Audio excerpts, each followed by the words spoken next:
7 сакраментаў касцёла. Размова з ксяндзом-канонікам Юрыем Санько.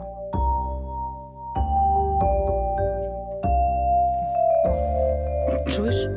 Чуешь? Я тебе нет. Добре. Ну, алло.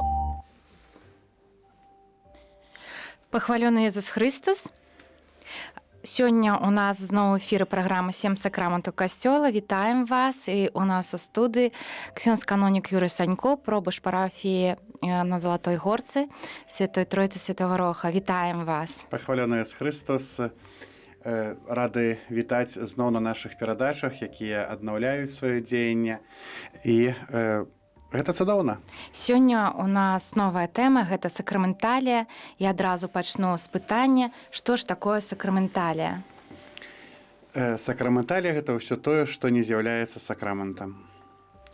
Узгадаем, таму што мы ўжо разважалі пра духоўныя аспекты сакраментаў, і мы дакладна ведаем, што сакраменты ўстаноўленыя Езусам Христом, і праз сакраменты Езус асаблівым чынам дзейнічае ў нашым жыцці, удзяляючы нам тыя альбо іншыя духоўныя рэчы, духоўныя ласкі. Усё астатняе гэта з'яўляецца сакраменталіямі. Усе астатнія дзеянні касцёла, жыццё касцёла гэта з'яўляецца, мы можам смела адносіць да сакраменталіяў. Сакраменталія, так агульна можна сказаць, што гэта можна так акрэсліць такім прыгожым словам «консекрата мунди», асвячэнне свету. Гэта справы касцёла, гэта дзеянні касцёла, якія накіраваны на тое, каб асвяціць усё, што ёсць у свеце, пачынаючы ад чалавека, заканчваючы рознымі рэчамі, якія мы благаслаўляем, асвячаем, выдзяляем для асаблівай службы Богу і людзям. А якія сакраменталіі існуюць? Ведаеце, касцёл у сваёй такой мудрасці і ў сваёй пабожнасці, ён мае вельмі шмат сакраменталіяў. Мы іх можам, так як я ўжо сказаў, раздзяліць, напрыклад, сакраменталіі, якія адносяцца да чалавека, у дачыненні да чалавека. Гэта, напрыклад, шлюбы у законах, у манаскіх установах, шлюбы часовыя, шлюбы ўжо такія вячыстыя, якія на ўсё жыццё. Паглядзіце, яны маюць свой рытуал, свой пабудаваны вялікі прыгожы рытуал і адносяцца да чалавека. Напрыклад, шмат такой індывідуальнай пабожнасці таксама сёння мы можам назваць сакраменталіямі. Напрыклад, рознага кшталту, рознага характару набажэнства. Маёвыя, чарвцовыя, набажэнствы ружанцовыя, калі мы молімся ружанец у нашых святынях. Гэта ўсё мы адносім да сакраменталіяў. Пахаванне. Так важная справа, так важная рэч. Я думаю, што мы этому таксама прысвяцім асобную перадачу. Дарэчы, у нас будзе асобная праграма, прысвечаная пахаванню. Да, каб пагаварыць пра тыя нюансы, пра важнасць пахавання, як нам падрыхтавацца, прынамсі акрэслім тыя моманты, якія ёсць. І, канешне, любога роду асвячэнне. Благаслаўленне, напрыклад, асвячэнне вады, асвячэнне солі, алею, тое, што пазней чалавек можа выкарыстоўваць у сваёй штодзённасці, асвячэнне ікон, абразоў, ружанцаў, розных рэлігійных рэчаў. Таксама увогуле любая малітва, яна адносіцца да сакраменталіяў. Асвячэнне свету, асвячэнне ўсяго, што я маю навакол сябе, каб таксама такім чынам падкрэсліць, што ўсё гэта служыць таксама Богу і дапамагае мне ў маім духоўным развіцці. А што самае істотнае, ось вы казалі, у асвячэнні рэчаў, такіх як вада, крыжык, што самае істотнае? Канешне, у душпастарскай дзейнасці даводзіцца сутыкацца з гэтым, калі адбываецца, напрыклад, самы просты прыклад асвячэння страў на велікодны стол. Гэта не сакрамент, гэта сакраменталія. Але калі вы былі ў святыні, вы заўважалі, што людзі, якія прыходзяць рэдка ў касцёл, якія проста захоўваюць гэтую традыцыю асвячэння страў на велікодны стол, для іх істотнае не тое, што святар кажа, а што святар робіць. Так. Вось. І таму вельмі так яны вадзічка попала. Вельмі заўзята сочаць за крапідлам, за вадзічкай, куды ў які бок яна ляціць. І нават часам просяць, што вось сюды, калі ласка, яшчэ, каб... канешне, не будзеш з людзьмі ў гэты момант спорыць, там нешта ім тлумачыць. Звычайна гэта ўсё пераводзіцца на жарт. І так з усмешкаю ты, канешне, выконваеш тую просьбу, якую людзі просяць, калі хочаце вадзічкі, калі ласка, але солі больш у вас не будзе, таму што вадзічкі столькі, што соль распусціцца. Ось, канешне, але гэта таксама заўсёды такая небяспека, што людзі больш звяртаюць увагі на гэтыя вонкавыя рэчы, чым на духоўныя справы. Таму што глыбіня і моц, яна скрыта ў малітве. Калі мы пачытаем любую малітву, асвячэнне, нават найпростшая малітва, якая пры асвячэнні, напрыклад, якоїсьці іконкі, памяткі рэлігійнай, ружанца, яна скрывае такую глыбіню, што гэта такая, у гэтым ёсць моц, якая павінна узнесці чалавека, падбадзёрыць чалавека і пазней не выкарыстоўваць тую альбо іншую рэч, медалік альбо якаясьці, не ведаю, такая налепка у аўтамабіль, як якісьці абярэг. Вось. Не, але як той момант асвячэння вось гэтай рэчы, як аўтамабіля, што яна таксама служыць на карысць Богу і людзям, каб я мог небяспечна дабрацца да працы, каб я мог з сям'ёю паехаць на адпачынак і сапраўды, каб вось усё маё жыццё было напоўнена вось гэтай такой жывою духоўнасцю.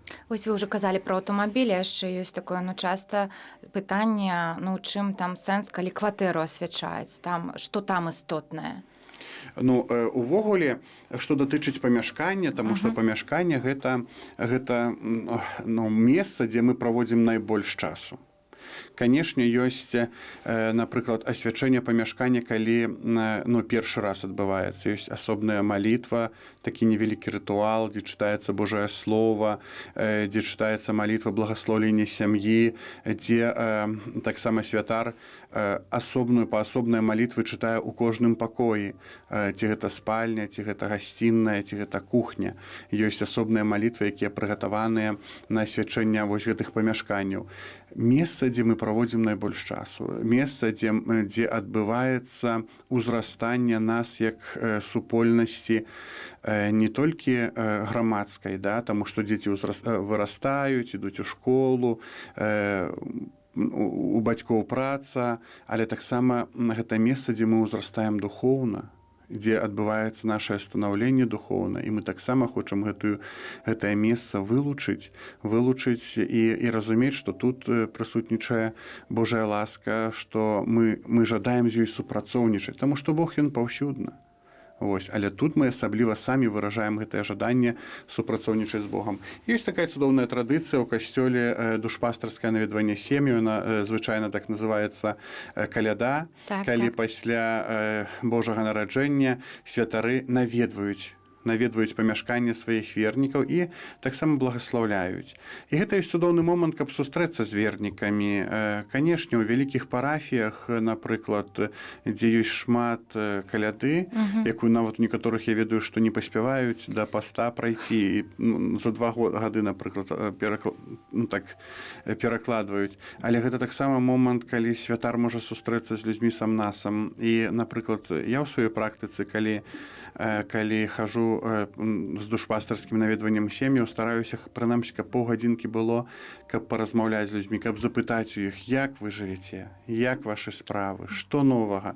І, ведаеце, вельмі часта людзі адкрываюцца, бо прыйсці ў касцёл з якімісьці турбуючымі пытаннямі у закрыстаю да святара, калі шмат людзей, міністранты круцяцца, закрысціянін прыгатоўлівае на наступную святую імшу, прасіць святара на якое-сці індывідуальнае спатканне, ў якісьці іншы час. Людзі вельмі часта саромеюцца, таму што ведаюць, і святар заняты, і самі заняты. А калі прыходзіш да іх дамоў, Ну, гэта цудоўная сустрэча у кругу сям'і, нават часам падтрымаць каталіка, які ёсць, напрыклад, муж ці жонка, якія ёсць у сям'і, напрыклад, адзіныя, да? І паказаць ім, што ксёндз гэта не якісьці касмічны чалавек, якога трэба баяцца, што гэта чалавек, які жыве таксама рэальным жыццём, ведае нашыя праблемы, ведае нашыя клопаты, суперажывае і можа падтрымаць словам, малітваю. І вось гэтая здаровая такая сустрэча у кругу сям'і, яна нават дапамагае таксама пазней не каталікам па-іншаму ставіцца да свайго роднага каталіка. Напрыклад, ну, тут, канешне, у дачыненні ідзе мова толькі пра дарослых. Канешне, да. Таму што шмат сем'яў змешаных, вось, і таму Ну, гэта такая цудоўная магчымасць, канешне, сустрэчы. Таму што прыходзіш часам бывае, так жонка ходзіць у касцёл, дзяцей водзіць у касцёл, а муж не ходзіць. Ты прыходзіш, ён як вожык такі сядзіць, думаеш, што ты прыйшоў за дзядзька такі у 2 разы вышэйшы за мяне, вялікі, зараз будзе тут катэхізаваць і настаўляць. Ось, а пачынаеш жартаваць, пытаеш, дзе чалавек працуе, якія зацікаўленасці, а пазней пераходзіш да пытанняў сямейнага кшталту, сямейнага жыцця. І, сапраўды вельмі такая цудоўная атмасфера. Наступнае пытанне такое цікавае. Калі пасвечаная рэч ужо не годна для ўжывання, як правільна яе ўтылізаваць? Бываюць вось такія выпадкі. Ёсць некалькі такіх варыянтаў. Як мы можам? Канешне, мы не можам яе проста выкінуць на сметнік. Гэта было б сапраўды такая вялікая духоўная крыўда. Таму што, вось уже рэч не патрэбная, але мы павінны выхоўваць, старэйшае пакаленне мае вось гэта пачуццё сакрум, святасці, выдзеленасці, вылучнасці. І вось не заўсёды гэтае такое пачуццё прывітае унукам, дзецям, і пазней найчасцей пасля пахавання яны не ведаюць, што з гэтым рабіць. Самі не карыстаюцца, таму што не рэлігіёзныя.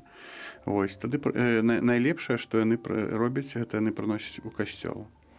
Вось, тады мы глядзім, ці гэтымі рэчамі можна яшчэ карыстацца, ці мы іх проста адпраўляем на якісьці такі наш складзе, дзе яны захоўваюцца. Калі гэта рэч, напрыклад, ужо немагчыма выкарыстоўваць, ці гэта будзе літургічнае адзенне. І калі ёсць магчымасць, альбо паліцца, альбо проста захараньваецца ў зямлю. Калі я ведаю, што яно тленнае, яно хуценька разложыцца, напрыклад, але калі гэта якаясьці рэч, якая, я ведаю, што будзе ляжаць там 1000 гадоў, вось, то, канешне, тады можна проста захоўваць у касцёле. Зразумела. Вось такая таксама сакраменталія, вельмі цікавая тэма, гэта экзарцызм. Таксама з'яўляецца сакраменталі. Як можна яго адправіць, хто можа яго адправіць і калі ёсць неабходнасць гэта зрабіць? Экзарцызм гэта такая ўвогуле вельмі тонкая матэрыя, якую можа адпраўляць не кожны святар. Хоць, напрыклад, кожны святар, удзяляючы сакрамент хросту, удзяляе так званы малы экзарцызм. Молячыся над дзіцяткам, адпаведную малітву. Вось. Але калі казаць пра экзарцызм як пра сакраменталія, як пра абрад, які вызваляе чалавека ад путаў сатаны, вось, то, канешне, я думаю, што мы таксама трэба параіцца і з рэдактарамі нашымі, каб вылучыць пра асобнай праграмы, так? Пра асобнай праграмы, каб паразмаўляць пра так важны сакраменталі, якім з'яўляецца экзарцызм. Вызваленне чалавека. Калі ў чалавеке, на жаль, шмат здараецца, але ёсць і плюсы і мінусы ў сучаснасці. У сучаснасці плюсы ў тым, што сёння святар можа ясна экзарцыст, які мае пазваленне ад біскупа, які мае дабраслаўленне ад біскупа, гэта вельмі важны момант. Тады такі святар мае неабмежаваную ўладу, таму што не кожны святар можа праводзіць экзарцызмы. Святар, які праводзіць экзарцызмы, ён абавязкова павінен мець дазвол ад біскупа. Гэта вялікая моц, якая... У нас шмат такіх ксяндзоў? Ёсць у нас каля 5 святароў, якія з'яўляюцца экзарцыстамі. устаноўленыя. Плюс таксама ў тым, што гэта святары вялікай духоўнасці і вялікай адукацыі. Яны нястомна праходзяць такую самаадукацыю, таму што сёння, дзякуючы іх адукацыі, яны могуць ясна зразумець, ці чалавек апантаны, ці ён і трэба адпраўляць экзарцызм, ці гэтага чалавека трэба накіраваць да лекараў. Таму што яго, напрыклад, псіхічнае адхіленне. Так складана, конечно. І святары, якія ў гэтай сферы, якія маюць добраслаўленне біскупа, які развіваецца ў гэтай сферы, яны, канешне, маюць таксама і свае ключы, як гэта распазнаць, як высветліць, ці чалавек з'яўляецца проста псіхічна, мае якіясьці адхіленне псіхічнае, ці захворванне, ці ён ўсё ж апантаны. І экзарцызм мы павінны разумець самае галоўнае, што гэта не якаясьці магія. Экзарцызм можа доўжыцца ад 15 хвілін да некалькі гадоў. Таму што самае важнае святару высветліць, не заўсёды сатана, які апантаў чалавека, ён хоча так спакойна выйсці з яго. Пакінуць тое месца, у якім яму было ўтульна. І вельмі часта гэта вялікія выпрабаванні для асобы, для сям'і, для святара. Ці былі вы калісьці ў сваім жыцці сведкай акту экзарцызму? Не, я не быў на экзарцызме, але шмат размаўляў. Я належу да супольнасці святароў, якія практыкуюць малітву вызвалення. І пачаў наведваць гэтую супольнасць, і сярод гэтай супольнасці ёсць святары, якія з'яўляюцца экзарцыстамі. І мы шмат размаўляем, таму што вельмі часта экзарцызмы апантання праяўляюцца на такой малітве заступніцкай. Калі ты проста молішся над чалавекам, каб абарваць усе повязі, напрыклад, прывязанасці грахоўнай, рознага кшталту грахоў, якія становяцца налогамі, з якіх нам цяжка пазбыцца. Гэта найчасцей гэта прывязанасці вось такого сексуальнага характару, калі чалавек не можа пераадолець рознага кшталту грахі, якія звязаны з сексуальнасцю. І тады ты прыходзіш, ты пачынаеш разбірацца, ты разбіраешся з яго дзяцінствам, і там ёсць спецыяльна падрыхтаваная анкета, спецыяльная малітва, калі ты разам з чалавекам молішся. І першае, што мы заўсёды падкрэсліваем, гэта не якаясьці магія. Ты не будзе так, што ты пабыў на такой малітве і ўсё. І ты ўжо можа, канешне, найчасцей адбываецца здараўленне тая чалавека. Ён зусім па-іншаму глядзіць, напрыклад, перажывае тыя грахі, адмаўляецца ад іх, і ён пачынае радавацца тым ласкам, які атрымоўвае. І, канешне, найвышэйшым экзарцыстам з'яўляецца, так ужо, прабачце, што так скачу, але ўжо каб закрыць гэтае пытанне, я думаю, што ў нас будзе асобная тэма. Мы абавязкова паразважаем больш глыбей, каб людзі разумелі, каб людзі адчувалі, бачачы свайго роднага, што ім рабіць, як ім быць, да каго звяртацца, мы паразмаўляем пра гэта. Проста так, найвышэйшым галоўным экзарцыстам у дыяцэзе з'яўляецца біскуп.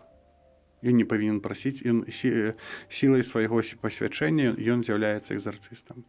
Езус Хрыстос кажа апосталам: «Ідзіце, навучайце ўсе народы, аздараўляйце, выганяйце злых духаў». Біскуп сваёй моцай можа і павінен благаславіць святароў, даць дэкрэт, дазвол, і гэта вялікая зброя, моцная зброя ў руках святара, які з'яўляецца экзарцыстам. Гэта галоўная зброя, дзякуючы якой ён змагаецца са злым духам. Кожны святар праводзіць невялікі экзарцызм, так званы малы экзарцызм пры ўдзяленні сакраменту хросту.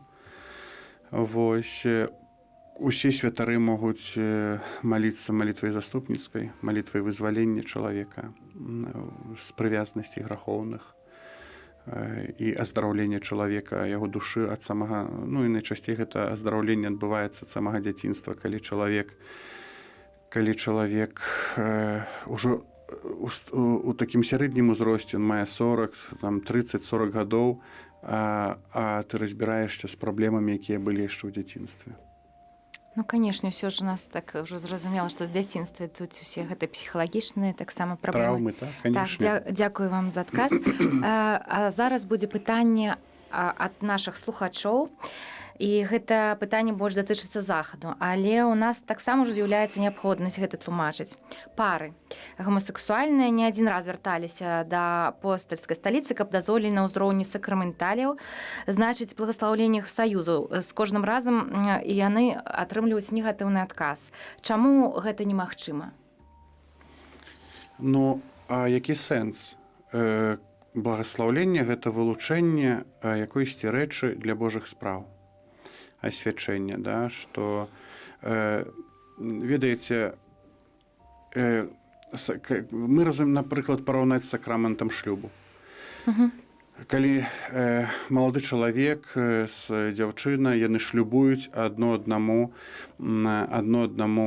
вернасць, любоў, каханне да канца жыцця, і яны пачынаюць развівацца, жыць як адзін арганізм, як чалавек. Да, таму што Бог, стварыўшы мужчыну і жанчыну, стварыўшы чалавека, вылучыў мужчынскае ад жаночага. І таму, калі мужчына злучаецца з жанчынай, атрымоўваецца адзін чалавек. Святое Пісанне нам пра гэта кажа. Для чаго нам благаслаўляць, напрыклад, такія пары, якія прыходзяць, просяць на ўзроўні сакраменталіяў? Ну, гэта не мае ў сабе некай глыбіні, некага сэнсу. Вось, проста благаславіць для того, каб засведчыць, што ў нас такая пара ёсць, ну, гэта не Божая справа. Вось, ісці насуперак Божаму ўстанаўленню, ну, я думаю, што Касцёл таксама на гэта не падпішацца. Вось, тое, што мы сказалі ў самым пачатку, сакраменталіі – гэта ўсё тое, што з мудрасці і з поўні ласкі, якую мае Касцёл, Касцёл дзеліць людзям, раздае. Касцёл асвячае свет, каб ужо тут на зямлі мы маглі усталёўваць Божае валадарства. Калі ад самага пачатку такі саюз, такая лучнасць вось гэтых пар, яна ад самага пачатку хворая, то як можна такое благаславіць? Вось. І таму Касцёл, канешне, адказвае негатыўна, адмаўляе, таму што ў гэтым няма тэалагічнай падставы такога благаслаўлення. У ёй няма якойсь тэалагічнай моцы і нават лагічнай няма вось такой лучнасці. Канешне, Касцёл не адмаўляецца дапамагаць такім людзям, не адкідвае іх ніколі. То есть Касцёл, святар, ён не мае права быць суддзёю. Ён пастаўлены, каб быць душпастарам, каб дапамагаць такім людзям, не загубіцца ў гэтым свеце, а калі чалавек адкрыецца на Божыя ласкі, на Божыя дары, знайсці аздараўленне. Вось. Касцёл для гэтага служыць. Яны дапамагаюць. Канешне, каб дапамагаць гэтаму чалавеку змагацца са схільнасцямі, якія супярэчаць духоўнасці, якія супярэчаць рэлігійнасці, якія супярэчаць Божаму слову і Божаму праву. Мы нагадваем вам, што зараз вы слухаеце і глядзіце праграму «7 сакраментаў Касцёлу», і ў эфіры ксёндз-канонік Юрый Санько, вяду праграму я, Надзя Бука. Вы можаце зараз нам патэлефанаваць і задаць нам пытанні, якія вас цікавяць. Мы заўсёды рады выслухаць. Сёння ўжо, здаецца, на жаль, ўжо заканчваецца наша перадача, да? Ці ёсць яшчэ пытанне ў нас? Ну, ўжо амаль што заканчваецца. Но вы можаце тэлефанаваць, пісаць пытанні, і тады ў наступных праграмах абавязкова ксёндз Юрый дасць вам свой адказ. Там, як заўсёды, можа, прабачце, што невялічкі анонс. Я думаю, што ў летні перыяд мы яшчэ паразважаем пра сакраменталіі, паразважаем зараз з нашымі рэдактарамі. Напэўна, будзе асобная тэма пра пахаванне. Ёсць ужо ў нас нарадзілася тэма цудоўная, прыгожая пра экзарцызмы. Так, гэта цікавая тэма. Конечно. Пазней, я думаю, што можна асобную тэму мы таксама вылучым пра сакраменталіі, якія датычаць чалавека. Пагаворым пра сакраменталіі, якія, напрыклад, самая старадаўняя сакраменталія, якое аднавілася пасля другого Ватыканскага сабору, кансакрацыя дзявіц. самае старадаўняе кажуць тэолагі нам пра гэта, што калі дзяўчына вырашае, яна не становіцца законніцай манахіні, яна не ідзе у шлюб з мужчынай, яна вылучае сваё жыццё выключна на справы Божыя. Вось. І яна тады ёсць так званае кансакраванае дзявіцтва, яна прысвячае сваё жыццё Хрысту. Цікавая тэма таксама. Ну і таму мы таксама, я думаю, што ў асобнай перадачы так больш паразважаем, чым адрозніваюцца сакраменталі ад сакраментаў менавіта ў гэтай справе дачыненні да людзей, што цікавае, калі яно адбываецца. Ну а ўжо з верасня, я думаю, мы вернемся зноў да сакраментаў і паразважаем больш ужо пра сутнасць сакрамента.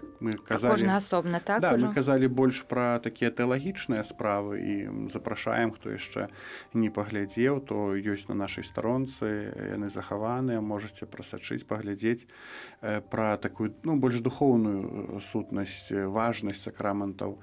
То мы ўжо з верасня пачынаючы, думаю, што Бог добраславіць нам, і мы ўжо пагаворым пра тое, як яны праходзяць. Таму што таксама шмат ёсць пытанняў, што трэба для хросту, ці трэба дзіця карміць, ці не трэба. Ну так, пытанняў шмат. У чым сэнс белага адзення, ці навошта такая вялікая свечка і гэтак далей. Ну і пра іншае, пра эўхарыстыю, пра сакрамент намашчэння хворых. Яшчэ раз людзям нагадаем пра тое, што гэта не апошні сакрамент, гэта не астатняе намашчэнне, а гэта сакрамент, які ўзмацняе нас духоўна. Я думаю, што такім чынам мы зможам далей разважаць. Планы вялікія ў нас, так? Планы вялікія. Самае галоўнае, што спадзяюся, што яны прыносяць якуюсь духоўную радасць, духоўную карысць нашым слухачам. Дзяліцеся гэтай інфармацыяй у сваіх соцсетках, можна перасылаць відэа, каб чым больш людзей жыло сапраўды такім жывым рэлігійным жыццём, таму што вельмі часта сёння мы можам заўважыць, што людзі жывуць такой традыцыяй, імкнуцца яе захоўваць, але гэта такая штучная традыцыя, таму што ў ёй няма глыбіні, няма духоўнасці. І, здаецца, асвяцілі стравы на велікодны стол, а пазней не ведаем, якіх есці ці што з імі рабіць. Вось і навошта ўвогуле ўсё гэта. А чаму яйкі асвячаем, а не баклажаны і гэтак далей. Вось таму я думаю, што нашыя перадачы будуць дапамагаць, каб нашае рэлігійнае жыццё было сапраўды такім жывым і здаровым. Дзякуем вялікі, ксёндз Юрый. Ну што, прыйшла пара зараз развітвацца да наступнага эфіру. Тэма наступная будзе у нас якраз пахаванне. Пахвалёны Ісус Христос і да новых сустрэч. Дзякуй вялікі вам, Надзея. Няхай добры Бог добраслаўляе ўсім нам. Пахвалёны Ісус Христос навекі вечнае. Амин.